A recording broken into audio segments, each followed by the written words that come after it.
Hello students, in this video we'll discuss chapter number 8 India, Climate, Natural Vegetation and Wildlife.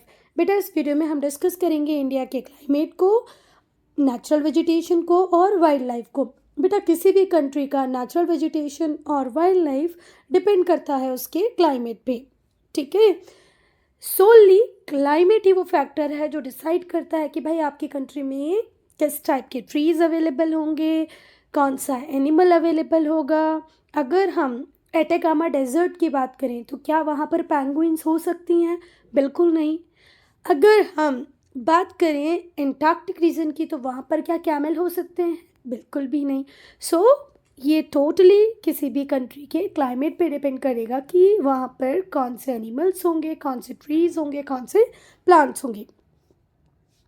बेटा India बहुत बड़ी country है, ठीक है। बहुत बड़ी मीन्स बहुत बड़ी। We are the 7th largest country in the world. India बहुत लार्ज कंट्री है। जो इंडिया के डिफरेंट पार्ट्स हैं उनमें डिफरेंट टाइप की क्लाइमेटिक कंडीशंस हमें देखने को मिलती है।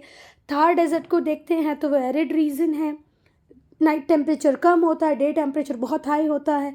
अगर हम हिमालयन माउंटेन्स को देखते हैं तो वहाँ पर आपको बहुत ज़्यादा हाइट पर आइस कैप्स दिखाई पड़ते हैं, कंपेरेटिवली टेम्परेचर कम होता है। वहीं पर अगर हम कोस्टल रीजन की बात करें तो क्लाइमेट प्लीजेंट होता है, neither too hot not too cold. तो हमारे इंडिया में हमें बहुत सारे क्लाइमेटिक कंडीशन देखने को मिलती हैं, जो क्लाइमेट है इंडिया का वो इन्फ्लुएंस करता है, प्रभावित करता है किसको? लोगों के जीवन को, कि भाई लोग किस तरीके से रहेंगे वो कौन ही डिसाइड करता है उस पर्टिकुलर कंट्री का climate. The climate of a country influences the lifes of its people. एक कंट्री में रहने वाले लोगों के जीवन को प्रभावित कौन करता है? क्लाइमेट। क्रॉप्स कौन सी ग्रो की जाएगी, कैसे घरों में लोग रहेंगे, किस टाइप के कपड़े वो पहनेंगे। अब बहुत ठंडे रीजन में अगर आप रहते हैं तो वहाँ कॉटन क्लॉथ पहनकर तो नहीं रह सकते ना, है ना। और अगर आप कोस्टल एरिया में रहते हैं तो आपको वुलन क्लॉथ की रिक्वायरमेंट भी बहुत कम ही होगी। तो वुलन क्लॉथ कहाँ लगेंगे? वो एरियाज़ जहाँ पर ठंडी होगी, है ना। तो किस टाइप के क्लॉथ्स आप पहनेंगे, कैसे घरों में आप रहेंगे, कौन सी क्रॉप ग्रो की जाएगी, ये सब किस पे डिपेंड करता है? क्लाइमेट पे। क्लाइमेट डायरेक्टली रिस्पॉन्सिबल होती है नेचुरल वेजिटेशन और वाइल्ड लाइफ के लिए। मैंने आपको ऊपर ही समझाया भाई, जैसे आपकी क्लाइमेट होगी उसी टाइप का नेचुरल वेजिटेशन और वाइल्ड लाइफ आपकी कंट्री में अवेलेबल होगा। अब हम क्लाइमेट को पढ़ते हैं।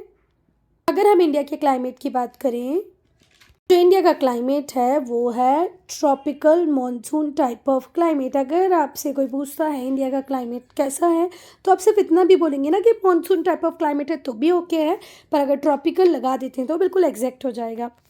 इसके फीचर क्या होते हैं? High temperature almost through out the year. पूरे साल आपको टेम्परेचर ज़्यादा ही मिलेगा। जब ठंडियाँ आएंगी तो वो ड्राई होंगी।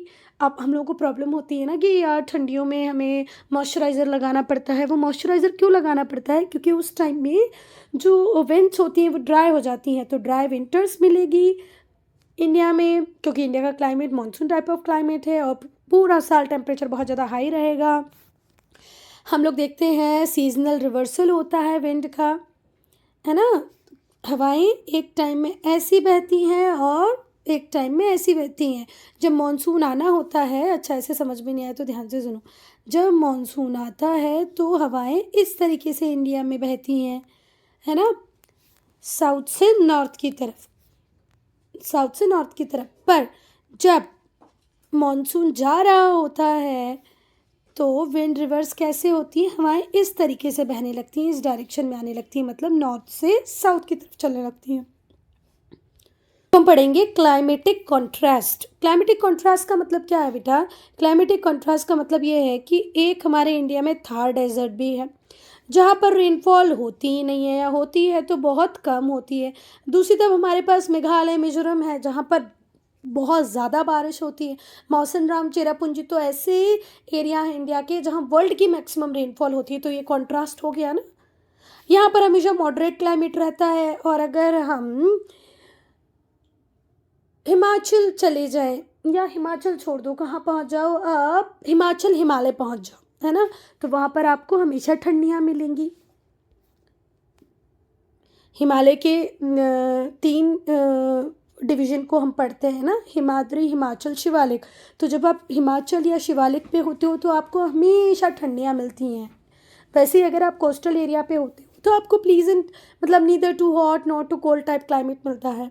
चलो, ओवरऑल यूनिटी है एक जनरल पैटर्न में कि भैया आप ऐसे बोल दो कि इंडिया का जो क्लाइमेट है वो मानसून टाइप ऑफ क्लाइमेट है, पर फिर भी हर जगह आपको वेरिएशन देखने को मिलेंगे किसमें, क्लाइमेटिक कंडीशन में। ऑल इन ऑल अगर आपसे कोई पूछेगा कि इंडिया का क्लाइमेट कैसा है तो आप क्या बोलोगे, मानसून टाइप ऑफ क्लाइमेट है। तो इसको हम क्या बोल रहे हैं कि ओवरऑल यूनिटी है, एक जनरल पैटर्न है। पर बेटा इसके बाद भी बहुत सारे वेरिएशन हमें देखने को मिलते हैं हमारी कंट्री में।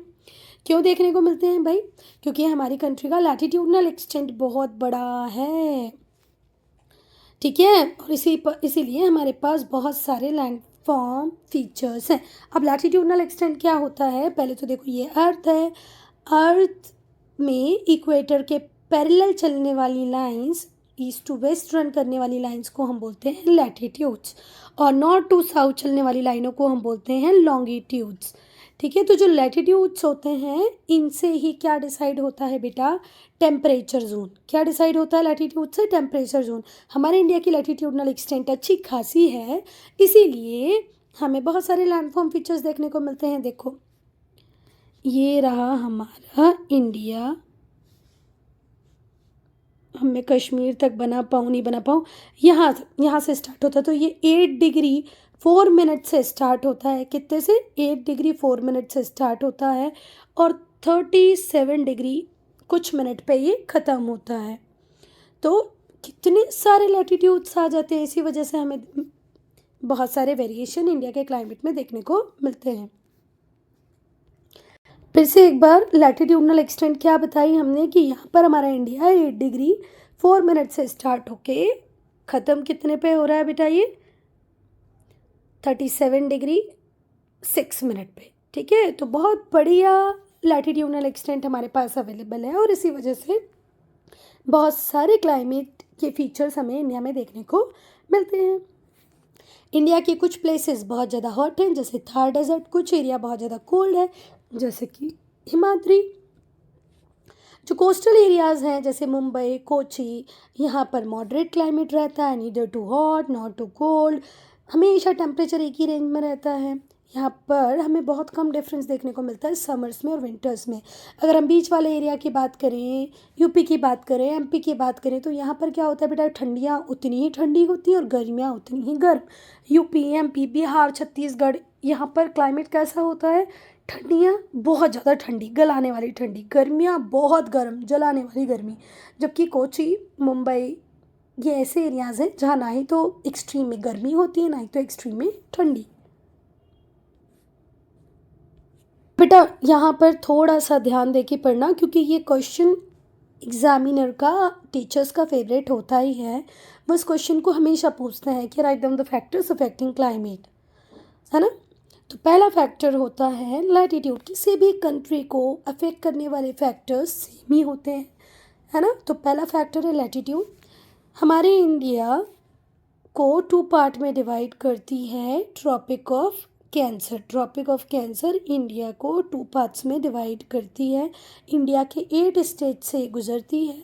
और ट्रॉपिक ऑफ कैंसर के जो नीचे वाला एरिया होता है इसे हम बोलते हैं टॉरड जोन या ट्रॉपिकल जोन, और ऊपर वाले एरिया को बोलते हैं सब ट्रॉपिकल जोन, ठीक है, या टेम्परेट जोन। जो ट्रॉपिक ऑफ कैंसर है वो इंडिया के सेंटर से क्रॉस होती है और हमारी कंट्री को 2 हाफ्स में डिवाइड कर देती है। जो सदर्न हाफ होता है उसे हम ट्रॉपिकल जोन कहते हैं, और जो नदर्न हाफ होता है उसे हम टेम्परेट जोन बोलते हैं या सब ट्रॉपिकल जोन बोलते हैं। जो नदर्न हाफ है वहाँ पर हॉट समर्स होती हैं, कोल्ड विंटर्स होती हैं। मतलब ट्रॉपिक ऑफ कैंसर के ऊपर जितने भी स्टेट्स होंगे बेटा, वहाँ पर आपको क्या देखने को मिलेगा, यहाँ पर ठंडी कोल्ड विंटर्स और हॉट समर। और जो सदर्न पार्ट है, ठीक है, क्योंकि वो इक्वेटर के पास में है, तो यहाँ पर आपको जो सीजनल वेरिएशन है वो देखने को बहुत कम मिलेंगे, लेस सीजनल वेरिएशन मिलेंगे। अब हम एल्टीट्यूड की बात करेंगे बेटा। एल्टीट्यूड का मतलब होता है हाइट। जैसे जैसे आप माउंटेन्स पे ऊपर या कहीं पर भी जब आप ग्रेट हाइट पे जाते हैं तो आपको टेम्परेचर कम कम और कम देखने को मिलता है। जितना ऊपर आप जाएंगे टेम्परेचर उतना कम होगा। इसको अगर मेजर करने की बात आए तो कैसे मेजर करेंगे कि हर 166 मीटर ऊपर जाने पर, हर 166 मीटर ऊपर जाने से टेम्परेचर 1 डिग्री से कम होता जाता है। फिर से ध्यान से सुनो, हर 166 मीटर ऊपर जाने पे टेम्परेचर 1 डिग्री से कम हो जाता है। ये लर्न करने वाला पार्ट है, याद कर लें। टेम्परेचर डिक्रीज होता है जैसे जैसे हाइट इंक्रीज होती है। हर 160 मीटर राइज करने पे जो टेम्परेचर है वो डिक्रीज हो जाता है 1 डिग्री से। इसीलिए जितने भी हमारे हिल स्टेशन हैं वो सारे हाइट पर हैं, जैसे शिमला, मसूरी, ये बहुत ज़्यादा ठंडी जगहें होती हैं एज़ कम्पेयर टू प्लेन्स। ये हाई एल्टीट्यूड्स पे सिचुएटेड हैं। क्योंकि अगर हम पेनिनसुलर इंडिया की बात करें तो पेनिनसुलर इंडिया में भी कुछ हिल स्टेशन है, जैसे कोडाईकनाल, ऊटी, यहाँ पर भी कूल क्लाइमेट होता है। भले ये सदर्न हेमिस पेनिनसुलर प्लेट्यू मतलब इंडिया के साउथ में है, और जबकि हमने बोला साउथ में गर्मी होगी, पर यहाँ पर कोडाईकनाल हो, ऊटी हो, यहाँ पर ठंडा क्लाइमेट होता है। क्यों होता है भाई? क्योंकि ये हाइट पर है। तो हाइट के लिए याद रखना बहुत इंपॉर्टेंट है कि जितना ऊपर आप जाओगे टेम्परेचर उतना कम होगा। हर 166 मीटर ऊपर जाने पे 1 डिग्री से टेम्परेचर कम हो जाता है। फिर से एक बार ध्यान से सुनो, कोडाईकनाल, ऊटी, यहाँ पर कूल क्लाइमेट होता है, भले ही ये कितना भी क्लोज क्यों ना हो इक्वेटर के पास में है, फिर भी टेम्परेचर कम है क्योंकि ये हाइट पर है। अब हम पढ़ेंगे बेटा डिस्टेंस फ्रॉम द सी। देखो, सी के आप जितने भी पास रहेंगे उतना ही आपका जो टेम्परेचर है वो मॉडरेट रहेगा। आप सी से जितना दूर रहेंगे आपका जो टेम्परेचर है वो एक्सट्रीम होता जाएगा। जैसे आप महाराष्ट्र में जाएं, आप केरला में जाएं, कर्नाटका में जाएं, तमिलनाडु में जाएं, आंध्र प्रदेश में जाएं, या तो फिर आप जाएं उड़ीसा। ये ऐसे स्टेट्स मिलेंगे जहाँ पर एक्सट्रीम क्लाइमेट आपको देखने को नहीं मिलेगा। एक्सट्रीम में टेम्परेचर नहीं होगा, बहुत ज़्यादा गर्मी नहीं होगी, बहुत ज़्यादा ठंडी नहीं होगी। पर जैसे ही आप सी से दूर आएंगे, इंटीरियर एरियाज़ में आएंगे, जैसे यहाँ पर आंध्र प्रदेश भी बहुत बड़ा है, इसके इंटीरियर एरिया में भी प्रॉब्लम होती होगी, यहाँ पर तमिलनाडु के इंटीरियर एरिया में भी प्रॉब्लम होती होगी। पर आप कोस्ट के जितना पास रहेंगे उतना आपको प्लीजेंट क्लाइमेट मिलेगा। इंडिया की बहुत बड़ी कोस्ट लाइन है। देखो, हमारे गुजरात से स्टार्ट होती हुई ये पूरे हमारे वेस्ट बंगाल पे ख़त्म होती है। अरेबियन सी है इसके कौन से साइड में? वेस्ट साइड में। ईस्ट साइड में बे ऑफ बंगाल है और साउथ में इंडियन ओशन है ना। So Arabian sea, bay of Bengal, इनका मॉडरेटिंग इन्फ्लुएंस होता है कोस्टल एरियाज़ के क्लाइमेट पे। जो इंटीरियर पार्ट होते हैं जैसे हमारा यूपी हो गया, एमपी हो गया, छत्तीसगढ़ हो गया, झारखंड हो गया, यहाँ पर एक्सट्रीम क्लाइमेट हमें देखने को मिलेगा।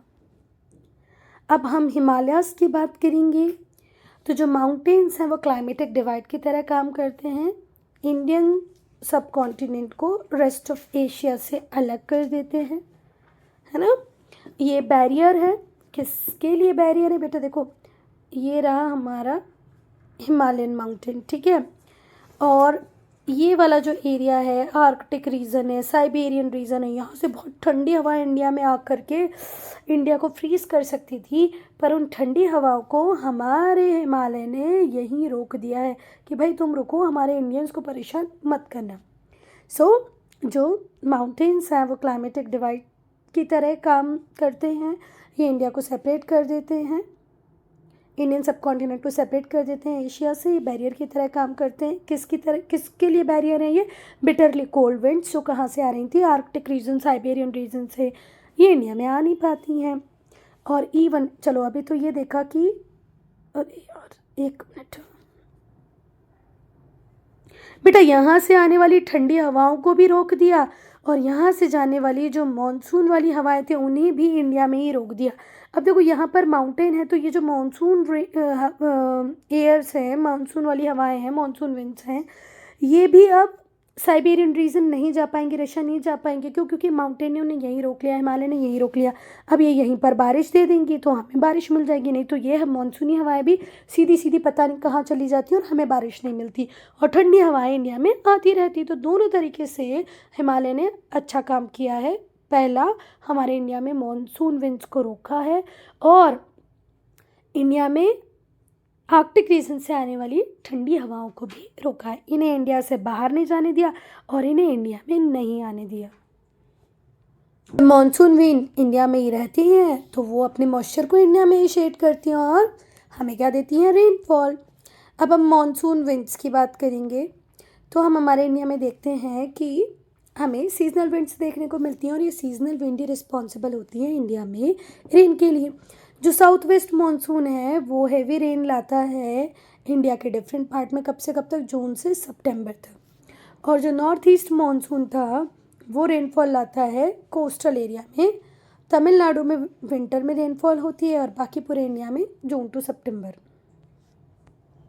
रिलीफ फीचर्स की अगर हम बात करें तो रिलीफ फीचर्स भी बेटा बहुत ज़्यादा क्लाइमेट को इम्पैक्ट करते हैं, इफेक्ट करते हैं। जो वेस्टर्न स्लोप है, वेस्टर्न घाट्स के, वहाँ हैवी रेनफॉल होती है। अब कहाँ पर है बेटा? ये रहा इंडिया, और इंडिया के यहाँ पर हैं वेस्टर्न घाट्स और यहाँ पर हैं ईस्टर्न घाट्स। ईस्टर्न घाट्स के बीच में ब्रेक है। क्यों ब्रेक है? क्योंकि बहुत सारी रिवर्स यहाँ से जाती हैं और अपना रास्ता बनाती हुई बे ऑफ बंगाल में अपने पानी को ड्रेन करती हैं। ये रहे हमारे वेस्टर्न घाट्स और ये रहे ईस्टर्न घाट्स। तो जब मानसून हवाएं यहाँ पर आती हैं और वेस्टर्न घाट से टकराती हैं तो हमारे मुंबई को, हमारे गोवा को बहुत सारी झमाझम बारिश दे देती हैं। ठीक है, तो जो वेस्टर्न घाट्स हैं उन्हें हैवी रेनफॉल मिलती है, पर जो ईस्टर्न स्लोप्स हैं, मतलब अगर हम इस साइड जाएंगे माउंटेन्स में, माउंटेन ऐसा होता है ना, तो यहाँ तो हवाएं चढ़ी ऊपर और बहुत सारी बारिश दे दी। कहाँ पर? इस एरिया को। पर जब हवाएं इधर आगे गई बेटा, ईस्टर्न स्लोप की तरफ आई, तो यहाँ तो सूखी हो गई, तो यहाँ तो कोई बारिश नहीं हुई। जितनी बारिश हुई सब यहीं पर हुई। क्लियर है जी बेटा? ये रहे आपके माउंटेन्स। ठीक है, अब देखो ये, इनको तुम वेस्टर्न घाट समझ लो। यहाँ से हवाएं आई, ये मानसूनी हवाएं थी जिनके अंदर मॉइस्चर था। वाटर कन्वर्ट हो जाता है वाटर वेपर में, किस प्रोसेस से? एवापोरेशन के प्रोसेस से। तो अब ये जो वाटर वेपर है ये हवा के साथ मिलके ऊपर ऊपर ऊपर ऊपर जा रही है। अब क्या होगा बेटा? हमने पहले ही देखा कि जैसे जैसे हाइट पे आप जाते जाओगे टेम्परेचर कम मिलेगा, यहाँ टेम्परेचर कम मिलेगा तो कौन सी प्रोसेस होगी? कंडेंसेशन की प्रोसेस होगी, और हवाओं में जो नमी थी वो पानी में बदल जाएगी। जो गैस में जो एयर थी उसमें पानी भी था ना, अब जो पानी था, जो वाटर था, किस फॉर्म में था? एवापोरेटेड फॉर्म में था, भाप के फॉर्म में था। अब वो वापस से यहाँ पर क्लाउड बनाएगा और बहुत सारी बारिश यहाँ पर दे देगा। अब सूखी सूखी हवाएं इस साइड जाएगी, तो वो यही बोल रहे हैं कि ईस्टर्न स्लोप्स जो होंगे वहाँ पर बारिश नहीं होगी, वेस्टर्न स्लोप में बहुत सारी बारिश होगी। फिर से ध्यान से देखो, इंडिया का ये जो पेनिनसुलर वाला प्लेट्यू है, यहाँ पर है वेस्टर्न घाट्स, तो ये वेस्टर्न घाट्स यहाँ पर तो बहुत सारी बारिश दे देते हैं पर अंदर साइड बारिश नहीं देते। ठीक है,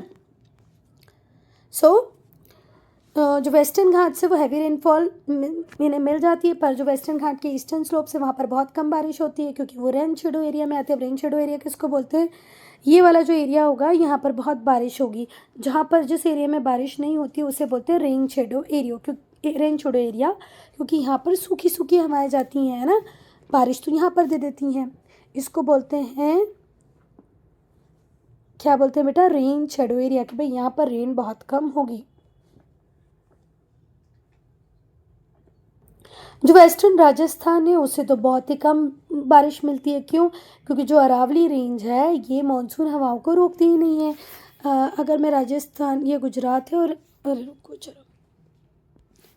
ये गुजरात है और ये रहा राजस्थान, तो राजस्थान में अरावली माउंटेन ऐसा है, तो जितनी भी मानसूनी हवाएं होती हैं ऐसे सीधी सीधी चली जाती हैं और बेचारे राजस्थान को बारिश नहीं मिलती। अगर ये अरावली माउंटेन ऐसा होता, कैसा होता? ऐसा, तो ये इन हवाओं को यहीं रोक लेता और झमाझम बारिश होती राजस्थान में। पर अब माउंटेन को नहीं बदल सकते हैं ना, माउंटेन तो राजस्थान में किस तरीके से है, इसी तरीके से है, तो ये हवाओं को सीधी सीधी जाने देता है। जो वेस्टर्न राजस्थान है उसमें बहुत कम बारिश होती है क्योंकि जो अरावली है वो पैरेलल, अरावली के पैरेलल ही चलती हैं मानसूनी विंड्स, मानसूनी हवाएं, मानसून विंड, और उसे वो ऑब्स्ट्रैक्ट नहीं करती, रोकती नहीं है।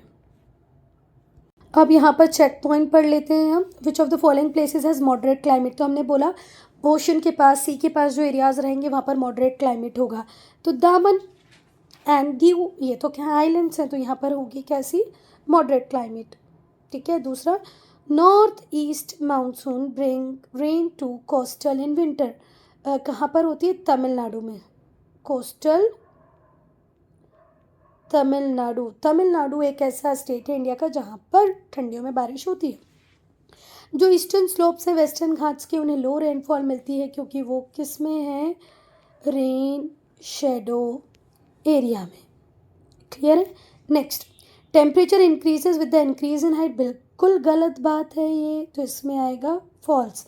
Temperature decreases with the increase in height, अगर ऐसा होता है temperature decreases with the increase in height तो हम इसमें लगाते ट्रू, पर अभी तो टेम्परेचर इंक्रीज हो रहा है हाइट के इंक्रीज होने से, तो बिल्कुल गलत बात है, तो इसका आंसर होगा फॉल्स।